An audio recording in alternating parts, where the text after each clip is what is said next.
Assalamualaikum warahmatullahi wabarakatuh. Bertemu lagi dengan saya Firman Panipahan, YouTuber serba ada serba bisa. Oke. Guys, berbicara soal QuickCon sudah berlalu ya. QuickCon sudah dimenangkan oleh Prabowo Subianto. Sekarang kita bicara real count. Data terbaru tentang real count itu sudah 66% ter, eh, ter terhitung ya. Tapi tetap kemenangan masih ada pada Prabowo Subianto pada skala persentase 57,9. Sementara Anies Baswedan 24, sekian dan Ganjar Pranowo 17, sekian.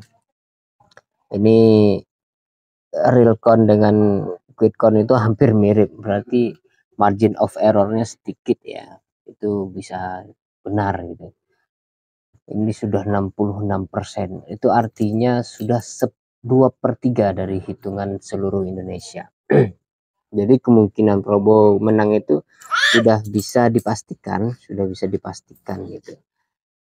Tapi ada yang unik bahwa PDIP sebagai partai itu mendapat 17%, sementara partai yang lain masih di bawah. Bahkan Gerindra sebagai partai pemenang dalam pengertian ini, capresnya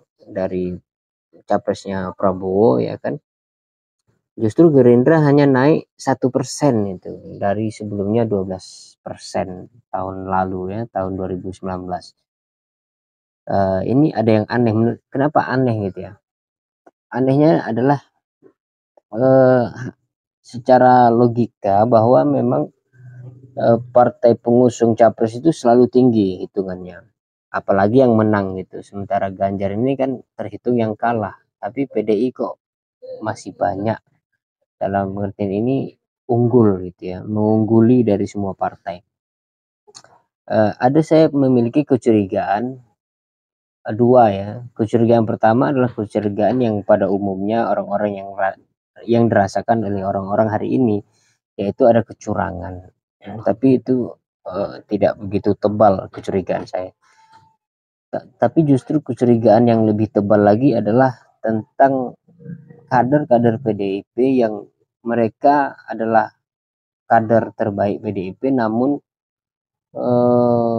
diam-diam mempromosikan mempromosikan ini Prabowo Subianto gitu. Partainya berseberangan dengan Prabowo, tapi justru mereka sebagai personal memilih Prabowo kan gitu. Bahkan bisa jadi mengkampanyekan gitu. Itu kalau itu terjadi artinya PDIP dalam ambang kehancuran. Tambah lagi Hasto menyampaikan bahwa bahwa partainya PDIP dalam hal ini akan bersiap-siap menjadi oposisi. Ini punya kekuatan apa untuk menjadi oposisi kan begitu? Ya bisa aja, bisa dihitung kalau memang mereka kan banyak yang menang ya. Kalau 17% itu artinya banyak.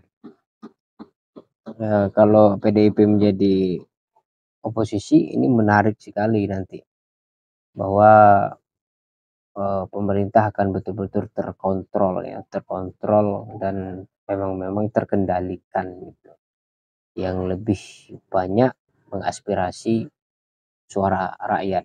Karena problem kita hari ini itu adalah DPR ya.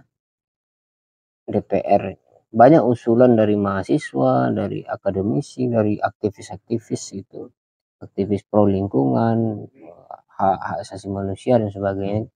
Semua usulan ketika masuk di DPR digodok dan banyak yang tidak jadi, bahkan banyak yang mentah pada akhirnya karena memang tidak dibahas, atau memang banyak yang tidak pro ketika itu, karena kalau mereka mengambil resiko itu pemerintahan akan goyang, sementara mereka adalah partai pendukung pemerintah ketika itu kan. Kalau partai pendukung rakyat itu lebih besar, maka kontrolnya akan lebih besar. Tapi itu bisa jadi hanya omongan Hasto saja gitu. Kalau nanti Prabowo menggandeng semua partai, ini kan repot lagi urusannya. Bisa jadi oposisi itu tinggal Rocky Gerung saja gitu. Oposisi itu hal yang aneh lainnya, itu yang terjadi hari ini kan. Tapi bagaimanapun ya begitulah kira-kira ya. Apalagi saya rasa PDIP menyadari ya bahwa tidak mungkin bisa menggagalkan kecurangan atau dalam tanda petik ya dugaan-dugaan kecurangan ataupun banyak saksi atau bukti yang ada itu, dengan bukti-bukti itu untuk membatalkan Prabowo menjadi presiden itu tidak mungkin, karena mereka pasti sudah pengalaman gitu bagaimana Prabowo dulu menuntut transparansi hitungan dan sebagainya. Itu ketika masuk di MK ya cuman menjadi pembahasan tuh, tidak ada hasil yang memuaskan masyarakat. Artinya memang PDIP ketika realcon itu sudah muncul 66% ya mereka udah tahu, udahlah nggak usah repot-repot menghabiskan biaya, menghabiskan tenaga dan pikiran untuk menuntut kemenangan itu atau menuntut keadilan atau bahkan membatalkan pemilu, itu tidak bisa. Gitu kira-kira ya. Tidak tahu ya, kalau Anies Baswedan kan belum punya pengalaman kalah ya, belum punya pengalaman membela. Tapi PKS pendukung Anies Baswedan juga sudah punya pengalaman sebenarnya, pengalaman kalah 2 kali. Jadi kalau kita lihat si Mardhani Alisera gitu, ya tidak begitu bernafsu untuk mengungkap kecurangan-kecurangan, karena itu hanya akan menghabiskan tenaga, menghabiskan biaya, apalagi ya begitulah ya, sehingga lebih baik menerima saja secara legowo apapun keputusan itu daripada memancing masyarakat untuk bertemu dan sebagainya. Udahlah, para politisi yang mengerti keadaan ini mending memberi arahan legowo, ikhlaskan, dan kita menjadi oposisi yang bermartabat gitu aja, nggak usah dipanas-panasin gitu ya, atau membuat bara api di masyarakat sehingga di kejadian 2019 itu akan terulang kembali, ada nyawa yang hilang karena membela Prabowo waktu itu. Itu aja ya. Terima kasih. Wassalamualaikum.